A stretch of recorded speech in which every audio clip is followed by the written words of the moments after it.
Hey everybody, welcome. It is indeed 1900 hours. It is now anyway, on Monday 18th of May 2026. Welcome then to this educational session, the clinic if you like. And we're looking at the dynamic hedge on the Dow right there. Hi Sakthi, hi Peter, welcome. Nice to see you on. Thanks for joining me. We don't have the big numbers that we normally do, but you know, it is May. We're getting into the summer. There might be people on holidays and stuff. There might be what's the word I'm looking for? Confusion. Anyway, I'm recording it and it'll go up on YouTube later as we do. Now, I've prepared some notes. I've prepared a session for us. We'll see how it goes. And of course, your questions to boot. I did have a request as well. It's an interesting one. I will read it out to you and we'll look at what it is, if you like, as we go through. The main body of what I wanted to do first, Canadian holiday, that explains it. Thanks, Adam. There you go. Now we know why we've less people on than we might otherwise have had. Now, there you go. I've got that question, but I want to first go through what I prepared. So, never look a gift horse in the mouth. Have you heard that saying before? I ask because from time to time someone asks if I took a trade that we were looking at, or they ask about seeing my broker statements. You know who you are. I've always been a person that walked my own path. I do what I want to do and stuff the flock, generally. I don't do the whole herd mentality thing. I'd have wasted half my life watching Liverpool play football if I did. Sometimes in the sessions, I do advise, hey, I missed that one, whilst watching more closely the other, be it NAS or Dow on the day. Regardless of what I take personally, the accuracy of the calls is related to the gift horse comment.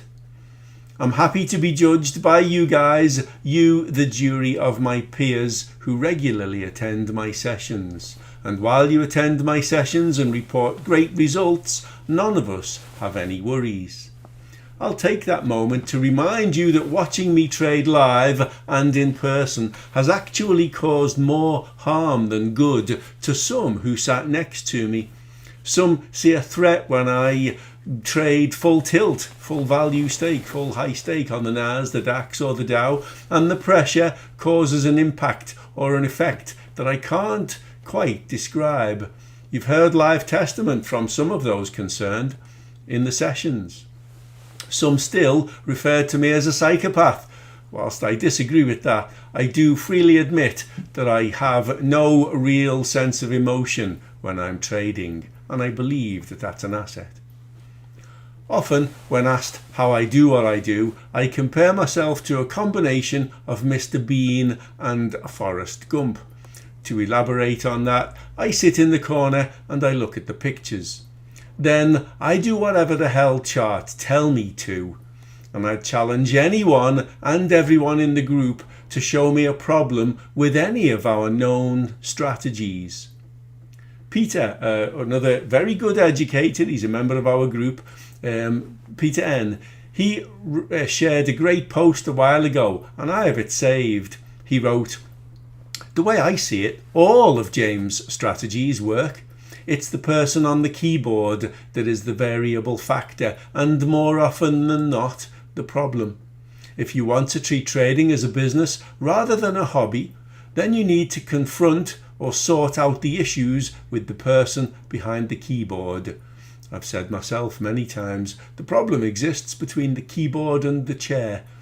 Now, looking at any of our strategies, any of our major strategies, there's seldom a reason or an excuse for late entry. There might be, in fairness, arguments for an early entry, but then we're factoring in pivots and using more advanced technique. You're trained to be expecting a trade in a given direction. It offers a trigger. There's a tick and you click. If you get that part right, you're more than halfway there. What happens after is mostly a battle between your conscious and subconscious mind. Or maybe you missed a trick somewhere, but that shouldn't, if you're trading properly, be a terribly worrying factor. Excuse me. Your exit and trade management are the major variables affected by your state of mind and the swings up and down of the trade generally. You know the many things that help with those issues. Putting them into practice is a downfall. Often those issues are brought about by humanity's need for instant gratification. The correlation then between instant and delayed gratification. Think instead of motivation or discipline, whichever of those drives you most. Think about taking the path of least resistance. Audit what it is going on around you. Remove the bad and keep the good. This will facilitate taking the path of least resistance. This is why we have rules, see? So that you think before you break them. Another tip from our days gone by sessions. Some of you might remember this. Bob, you're one of my older group members. You've been in with me a while. Anne, Adam, some of you guys that have been with me for a long time, you'll remember this. A tip from our days gone by. Set an alarm on your market of interest for a Monday 4-hour hopper cross. Excuse me. Oh, excuse me. So when we see that 4-hour hopper on a Monday, it generally gives the best choice and chance of direction bias for the remainder of that week we're entering. Hi Rosa, good to see you on. Thanks for being here. You've just joined at the last of the notes. Let's take a look for some of those now, then we can examine them next Monday, assuming we remember that plan. And Rosa wrote there, yes, 4-hour hopper. While we're on this screen, look, the 2-minute is in sell mode. We've got a bit of a failed W on the go here. X, A, B, C. The D didn't arrive. The pivot failed. Look, PSAR outside. Price goes below the mid BB. We crack below a big round number. Below white, pink, purple, all of them right there, and a hopper, and boom, you've got from 49, let's say 680, I don't know, somewhere below, down to 540. There's a lot of pips in there. There really is. There's at least like 40, maybe 60 pips in that from ceiling to floor. This is our 4-hour layout here. Yes, I was very hopeful that we wouldn't see any of the major indicators on there. It's just on there because we're looking for Monday hoppers. Now, we don't quite have a hopper on the FTSE. We did have one. It wasn't today.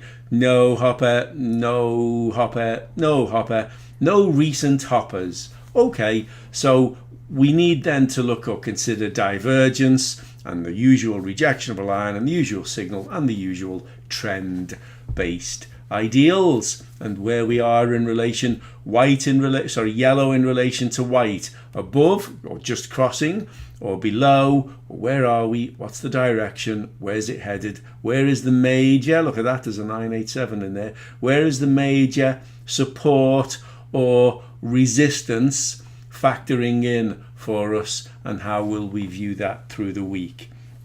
And I'll remind you all that are in attendance now, this is the first week we're going into where we've got sessions Tuesday, Wednesday, Thursday and Friday. We've got our regular 3 sessions tomorrow, 1 on Wednesday, 3 sessions on Thursday, 1 on Friday. Those are additions in sort of, let's say, celebration of the relaunch and revamp of our Realtor Traders group. Back to this, it was you, wasn't it? Back to him, yeah. Robert's just got on. Sakti said, yes, I saw that. Happy for your extra time. You're very welcome. And sorry, Robert, we've sort of dived in and you've missed all the notes now. We've been going for almost 10 minutes. But in a moment, I'll end the recording and you can watch the recording on YouTube later, of course. But if there are any questions on what we've discussed so far, yes, fire away. Otherwise, we'll end the recording in a minute and that'll be a sort of a 10-minute YouTube and we can go on to the proper strategy and fire any questions up that you might have then. So, questions on what we've discussed? No? Are we happy? Alrighty then, with a 10-minute recording, I'll say thank you all for watching. Please feel free to click on the like button and show me that you watched it and you have some interest. Always I welcome comments and feedback, and many thanks to, well, the people who contribute and put a comment on there. It is very, very helpful. Thank you for those. Trade safe. I'll see you on the next session.